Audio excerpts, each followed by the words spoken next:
Hello everyone, this side Nikhil Pant from team Munshi YouTube channel. तो हम लेके आए हैं टीम मुंशी की तरफ से एक सीरीज जिसका नाम है रिवाइंड 2.0। अब देखो, ये पहली वीडियो है जिसमें हम कवर करेंगे प्लानिंग वाला चैप्टर। ये बिजनेस स्टडीज की वीडियो आपको अकाउंटेंसी की भी मिलती रहेगी, इकोनॉमिक्स की भी मिलती रहेगी। आपका पूरा सिलेबस खत्म होने वाला है दिसंबर और जनवरी के मंथ में। तो हमने इसमें टारगेट रखा है बिजनेस स्टडीज का, स्पेशली टारगेट है 93%। अब आपके अकाउंटेंसी के सर का क्या पता 97 भी हो, इको में जो आपको सर पढ़ाते हैं उसका 93 भी हो। तो बिजनेस स्टडीज में मैंने टारगेट रखा है कि अगर आप रिवाइंड सीरीज को बहुत अच्छे से फॉलो करते हैं तो 93 मार्क्स आपके कहीं नहीं गए। तो रिवाइंड सीरीज एक्चुअली है क्या, आज ये पहली वीडियो है तो मैं आपको बता देता हूँ रिवाइंड सीरीज है क्या। रिवाइंड एक ऐसी सीरीज है जिसमें आपको सारे चैप्टर कराए जाएंगे, सारे चैप्टर, पूरा सिलेबस कंप्लीट करा जाएगा। पूरे सिलेबस में आपके जितने भी चैप्टर आते हैं, बिजनेस में, इको में और अकाउंट में जितने भी चैप्टर आते हैं, सबकी आपको समरी और इंपॉर्टेंट क्वेश्चन कराए जाएंगे। और रिवाइंड के बाद भी हमने बहुत कुछ सोच के रखा है, तो बने रहिए हमारे साथ। और आओ आज हम प्लानिंग को बहुत अच्छे से करते हैं। प्लानिंग है आपका चैप्टर 4, तो चैप्टर 4 को हम पढ़ेंगे बहुत अच्छे से। अब देखो, ये मैंने नोट्स बना रखे हैं। ये ऐसे नोट्स हैं जो बहुत इजीली आपको समझ में आने वाले हैं। ये आपके ऐसे नोट्स हैं जो आप बस पढ़ोगे और रिवाइज करोगे, ठीक है। और ऐसे नोट्स हैं जो एग्जाम में डायरेक्ट क्वेश्चन भी बनते हैं। अगर आपने डिटेल में पढ़ना है तो डिटेल वीडियो भी हमारे चैनल में है, टू डेफिनेशन ऑफ प्लानिंग। तो प्लानिंग है क्या? Planning means deciding in advance, ठीक है। एडवांस में डिसाइड करना। क्या डिसाइड करना? What to do, how to do, when to do, who will do it. मतलब क्या करना है, what to do, how to do कैसे करना है, when to do and who will to do कौन करेगा। व्हाट टू डू क्या करना है, हाउ टू डू कैसे करना है, व्हेन टू डू कब करना है और कौन करेगा, ये सब प्लानिंग बताता है। ये प्लानिंग जो है वो फर्स्ट फंक्शन है मैनेजमेंट का। अब मैंने ये क्यों लिखा है, क्योंकि बहुत बार एमसीक्यूज में आ जाता है।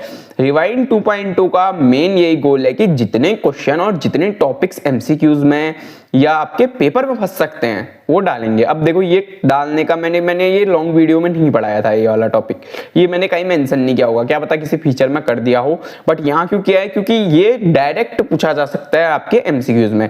तो प्लानिंग क्या है, दूसरी डेफिनेशन समझ लेते हैं प्लानिंग की। प्लानिंग फिल करता है एक गैप को, कहां आप हो और कहां आप पहुंचना चाहते हो। तो प्लानिंग क्या है? प्लानिंग एक गैप है, मतलब फिल करता है एक गैप को, आप कहां हो और आप कहां पहुंचना चाहते हो, ठीक है। अब देखो, कैरेक्टरिस्टिक्स ऑफ प्लानिंग है, लिमिटेशन ऑफ प्लानिंग और इंपोर्टेंस ऑफ प्लानिंग। इसको पढ़ेंगे डायरेक्ट। देखो, हमने यहाँ टाइम वेस्ट नहीं करना है, यहाँ हमने बस रिविजन करना है। उसके बाद मैं आपके लिए क्वेश्चन लाए रहता हूँ 10 क्वेश्चन, वो ज्यादा इंपॉर्टेंट है, उनको करना है, क्योंकि यहाँ तो हम बस रिवाइज कर रहे हैं। पहला है प्राइमरी फंक्शन ऑफ मैनेजमेंट। सबसे पहला और इंपॉर्टेंट और सबसे पहला फंक्शन मैनेजमेंट का प्लानिंग ही होता है। Goal oriented process. देखो, गोल हमारे अचीव हो जाते हैं, अगर अच्छी प्लानिंग हो तो हमारे जो गोल होते हैं वो अचीव हो जाते हैं। परवेसिव फंक्शन, परवेसिव का मतलब होता है हर जगह, और हर जगह फॉलो होता है। प्लानिंग जो है परवेसिव फंक्शन है, हर जगह प्लानिंग चाहिए होती है। कंटिन्यूअस प्रोसेस है, चलते रहता है प्लानिंग। एक बार प्लान खत्म हुआ, हम दूसरे के लिए प्लान बनाते हैं। अभी आप अपने बोर्ड एग्जाम के लिए कुछ प्लान कर रहे हो, फिर आप अपने कॉलेज करियर के लिए प्लान करोगे, जो फ्यूचरिस्टिक है। देखो, फ्यूचर के बारे में सोचता है, एडवांस सोचता है। डिसीजन मेकिंग एक्टिविटी और मेंटल, ये दोनों एक ही हैं। देखो, हमें डिसीजन में लेना पड़ता है, इसमें डिसीजन मेकिंग एक्टिविटी इन्वॉल्व होती है, मेंटल एक्सरसाइज होती है, इंटेलेक्चुअल प्रोसेस है हमारा, इसमें दिमाग यूज होता है। अब देखो, लिमिटेशन ऑफ प्लानिंग। लिमिटेशन क्या है प्लानिंग के? तो पहला लिमिटेशन है प्लानिंग लीड टू रिजिडिटी। अब रिजिडिटी मतलब क्या है? देखो, प्लानिंग अगर आप एक बार बना लेते हो, एक बार आपने प्लान अपने बिजनेस में, अपने ऑर्गेनाइजेशन में बना दिया, तो उसके बाद वो प्लान चेंज करने में बहुत दिक्कत आती है। एक बार आपने सोच दिया है 98 गुड्स बनाने हैं, फिर आपको यार हो गया 98 ने 56 बना दिए, तो कितनी प्रॉब्लम आएंगी। आप इतनी इन्वेंट्री, इतना स्टॉक लेके रखे हुए होगे, तो ये दिक्कत आती है। प्लानिंग में not work in dynamic environment. Planning ऐसे इन्वायरमेंट में काम नहीं करती है जहां बहुत ही चेंजेस आते हैं।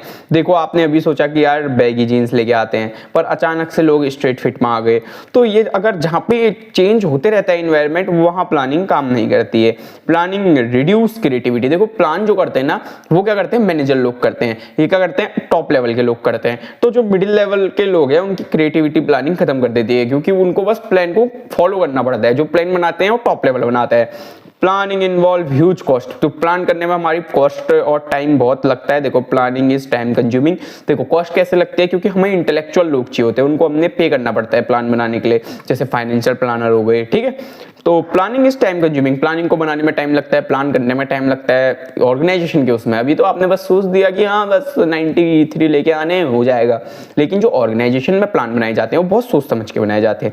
और लास्ट एंड सबसे इंपॉर्टेंट है, planning does not guarantee success. देखो आपने अच्छा प्लान कर लिया, सब कुछ आपके प्लान के हिसाब से हो रहा है, पर जरूरी नहीं है कि आपने जो प्लान किया है वो आपको सक्सेस ही दे, ठीक है। अब देखो इंपॉर्टेंस क्या क्या है प्लानिंग के। देखो पहला है प्रोवाइड डायरेक्शन। अगर आपने प्लान बनाया है तो आपको क्या होगा, एक डायरेक्शन प्रोवाइड होगी, ठीक है, एक अच्छी डायरेक्शन में आप जाओगे। Reduce risk of uncertainty. देखो बिजनेस बहुत अनसर्टेन है, बिजनेस बहुत ही ज्यादा अनसर्टेन होता है, तो प्लानिंग करके आप चलोगे तो इसमें क्या होगा, अनसर्टेनिटी कम हो जाएगी, ठीक है। रिड्यूस ओवरलैपिंग, डबल काम होना कम हो जाएगा, ठीक है, ओवरलैप काम होना कम हो जाएगा।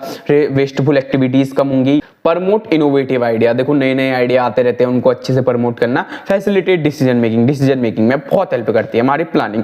अब देखो आधा चैप्टर आपका यही खत्म हो गया है, ठीक है, हमने शॉर्ट में पढ़ा है, हमने रिवीजन करा है और आधा चैप्टर हमारा यही खत्म हो गया है। यही फायदा है रिवाइंड 2.0 का, ठीक है। अगर आप एग्जाम से 1-2 दिन पहले भी ये वीडियो 2x में देख के जाते हो ना, एग्जाम से 2 दिन पहले भी आप पूरा सिलेबस खत्म कर सकते हो। ज्यादा बड़ी वीडियो नहीं होगी, ये 15 मिनट से कम की वीडियो होंगी सारी, ठीक है। अब दूसरा सबसे इंपॉर्टेंट बच्चों, इसको मैंने पूरा एक स्लाइड दे रखी है, ये है प्रोसेस ऑफ प्लानिंग। अब प्रोसेस ऑफ प्लानिंग क्या है, पहला है सेटिंग ऑब्जेक्टिव। देखो प्लान को करने के लिए एक प्रोसेस को फॉलो करना पड़ता है, सबसे इंपॉर्टेंट टॉपिक है, ये एग्जाम में आएगा ही आएगा। इसका मैं 98% चांस है, एक लिख क्यों नहीं पा रहा हूं मैं, 98% चांस है, ये निखिल पंत बोल रहा है आपका बिजनेस स्टडीज का टीचर, कि ये क्वेश्चन किसी ना किसी शिफ्ट में किसी ना किसी बच्चे को देखने को मिलेगा प्लानिंग प्रोसेस से। अब ये आएगा ही आएगा, अभी कितना इंपॉर्टेंट है आप खुद देख लो और इसको पढ़ लो और समझ लो, अभी समझ लो। प्लानिंग को करने के लिए प्रोसेस को फॉलो करना पड़ता है, वही प्रोसेस है, इजी है बहुत। पहले क्या है, सेटिंग ऑफ ऑब्जेक्टिव, हमें पता होना चाहिए हमें क्या करना है। देखो मैंने हिंदी में लिखा है ताकि आपको अच्छे से समझ में आ जाए। जैसे एग्जांपल के तौर पे यहाँ पे दिया है, नेक्स्ट ईयर हमें क्या करना है, 15% से +% प्रॉफिट को करना है, ठीक है। तो हमें पता चल गया हमें क्या करना है। फिर हम क्या करेंगे, डेवलप प्रीमिसिव मतलब अजम्पशन बनाना फ्यूचर के लिए, प्राइस इंक्रीज होंगे, कॉम्पिटिशन बढ़ेगा, ये सब हमने सोचना है कि प्रीमिसिव को डेवलप करना है, फ्यूचर में अजम्पशन बनाना है, क्या क्या हो सकता है, ठीक है, उसी हिसाब से तो हम प्लान करेंगे।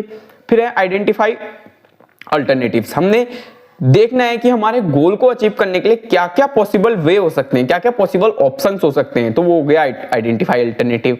इवैल्यूएटिंग अल्टरनेटिव, अगर हमें कोई ऐसा मिल गया, ये हमारा रास्ता है, हमारा वे है गोल को अचीव करने का, पॉसिबल ऑप्शन जो हमने आइडेंटिफाई अल्टरनेटिव पे सोचे थे, उसके बाद हम क्या करेंगे, इवैल्यूएट करेंगे उसको। इवैल्यूएट मतलब हर ऑप्शन को हम उसमें कॉस्ट बेनिफिट देखेंगे, हम उसमें सारे फायदे देखेंगे, वो क्या डिसएडवांटेज है, क्या एडवांटेज है, मतलब एक पॉजिटिव और नेगेटिव पॉइंट देखेंगे। उसके बाद हम सिलेक्ट करेंगे जो बेस्ट सबसे सुटेबल ऑप्शन है, उसे सिलेक्ट करेंगे, उसके बाद उसको इंप्लीमेंट करेंगे, उसके बाद फॉलो करेंगे। तो प्लानिंग प्रोसेस बहुत ईजी है, इसको पढ़ने का एक वो भी था, ट्रिक भी है, उसको हम बोलते हैं SDICE, इफ, ठीक है, SDICE इफ। तो वैसे इसको छोड़ो, वैसे याद करो, बहुत अच्छे से याद हो जाएगा। प्लानिंग प्रोसेस को एक बार दोबारा पढ़ लेना। मैं इस पूरी स्लाइड को एक बार इरेज भी कर देता हूं ताकि क्या हो, आप लोग इजीली इसका स्क्रीनशॉट ले सको। वैसे ऐसे ले लोगे आप स्क्रीनशॉट, इसका स्क्रीनशॉट ले लो। आगे बढ़ते हैं। अब एक टॉपिक और बचता है, टाइप्स ऑफ प्लान। इससे भी चांसेस हैं, 88% चांस हैं, क्योंकि इसमें से कभी कभी पूछ देता है बजट बताओ, प्रोग्राम बताओ, पॉलिसी बताओ और प्रोसीजर और पॉलिसी के बीच में डिफरेंस बताओ, ठीक है। ये जो मैंने 4-5 करे, इनको तो ध्यान से देख लेना। अब टाइप्स ऑफ प्लान क्या है, 2 टाइप के प्लान होते हैं, सिंगल यूज प्लान और स्टैंडिंग प्लान। देखो सिंगल यूज प्लान क्या होता है, जो एक बार यूज होता है, जो एक टाइम के लिए यूज होता है, सिंगल टाइम के लिए यूज होता है। और स्टैंडिंग प्लान जो होता है वो बार-बार हमें यूज करते हैं। स्टैंडिंग प्लान होता है वो हमें एक बार बना के बार-बार यूज करना होता है। देखो सिंगल यूज के टाइप क्या है, सिंगल यूज में क्या क्या आता है, पहला है बजट। अब देखो बजट हम एक बार बनाते हैं, ठीक है, फ्यूचर को एनालाइज करके, फ्यूचर को एस्टिमेट करके हम एक बजट बना लेते हैं, ठीक है, वो एक ही बार बनता है, तो ये क्या हो गया, सिंगल यूज प्लान हो गया। प्रोग्राम, एक्टिविटी का सीक्वेंस, देखो प्रोग्राम कैसे चलना है, क्या क्या एक्टिविटी होनी है, उसको हम एक ही बार बनाते हैं, बार बार नहीं बनाते हैं, ठीक है। प्रोजेक्ट, किसी प्रोजेक्ट पे काम करना है, उसका एक बार प्लान बना दिया, बस हो गया। किसी प्रोजेक्ट पे मान लो हमने AI का कोई टूल बनाना है, तो उसमें एक बार प्लान बनाएंगे और फॉलो होते रहेगा वो। फाइनल रिजल्ट को अचीव करने के लिए हमें बार बार वही प्लान को इंप्लीमेंट करना होता है, स्ट्रेटेजी बनानी पड़ती है। देखो फॉरेन मार्केट कैसे चल रही है, लॉन्ग टर्म डायरेक्शन हमारा क्या है, ठीक है, पॉलिसीज बनानी पड़ती हैं। नो क्रेडिट पॉलिसी, मान लो आप ये 50,000 एग्जाम्पल छोड़ो, मैं सिंपल समझाता हूँ। मान लो आपने बोला कि हम उधार ही नहीं देंगे, हम उधार देंगे ही नहीं, तो ये क्या हो गया, ये एक स्टैंडिंग प्लान हो गया, एक बार बन गया। अब ये हर बार आप फॉलो करोगे, पूरी ऑर्गेनाइजेशन में आप फॉलो करोगे, भले आपकी ऑर्गेनाइजेशन हो, आपका बिजनेस हो, आपकी कंपनी हो, आपकी दुकान हो, ठीक है। प्रोसीजर, अब आपने एक पूरा प्रोसीजर बना दिया, बना के छोड़ दिया क्या? जैसे आपने एक बार प्रोजेक्ट, सिंगल यूज में प्रोजेक्ट बनाया था, एआई का टूल बनाया था, वो बनाया और वो वहीं छूट गया, उसके बाद तो आपने नई नई चीजें करी। पर अगर आपने एक बार प्रोसीजर बना दिया, प्रोसीजर जैसे एग्जांपल ले लो, आप किसी इंप्लॉय को हायर करने का प्रोसीजर बना रहे हो, पहले हम उससे इंटरव्यू लेंगे, फिर हम उसके डॉक्यूमेंटेशन करेंगे, फिर हम उसका ये करेंगे, फिर हम उसकी फिजिकल टेस्ट ले लेंगे जो जोक साइड, ठीक है, फिजिकल टेस्ट नहीं होता है वहां। तो प्रोसीजर एक स्टेप बाय स्टेप मेथड होती है ऑर्गेनाइजेशन के अंदर। रूल्स, एक बार रूल बना दिए, मान लो मैंने बोल दिया कि यार मेरी ऑर्गेनाइजेशन में कोई आज से स्मोक नहीं करेगा, ये एक रूल हो गया, ये अब एक बार बन गया, अब ये बार बार ये रूल फॉलो होगा। मेथड भी एक बार बनती है, फिर बार बार फॉलो होते हैं, इसका भी एक बार आप रीडिंग मान लेना, ठीक है। बहुत ही अच्छे से हमने पूरा चैप्टर कंप्लीट कर दिया है, ठीक है, बहुत अच्छे से एक बार पूरा चैप्टर कंप्लीट कर दिया है। अभी देखो, अभी आपके पास टाइम, अब ये दिसंबर ही है, फिर जनवरी, फिर फेब के लास्ट से होते हैं आपके एग्जाम। तो देखो बच्चों यार, अभी आपके पास बहुत टाइम है, अभी आप क्या कर सकते हो, लॉन्ग वीडियो भी देख सकते हो, मेरी ही नहीं किसी और की भी देख सकते हो। मेरी देखना चाहते हो, वेल एंड गुड, उसमें तो मैंने और अच्छे से समझा रखा है, तो मेरी वाली देखो या किसी और टीचर की देखो, बहुत सारे टीचर हैं यूट्यूब पे पढ़े हुए, किसी से भी देखो, बट आप देखो और अपनी पढ़ाई अच्छी से करो। अब देखो सबसे इंपॉर्टेंट, इससे पहले साल आपके सीनियर्स जो पास आउट हुए हैं, वो भी बहुत बच्चे मेरे से बोल के गए, सर आपके जो चैप्टर के बाद आप लास्ट 10 क्वेश्चन देते हो, वो पूरा चैप्टर ही कवर कर देते हैं, और वो जो 10 क्वेश्चन होते हैं उनमें से कोई ना कोई क्वेश्चन फंस ही जाता है।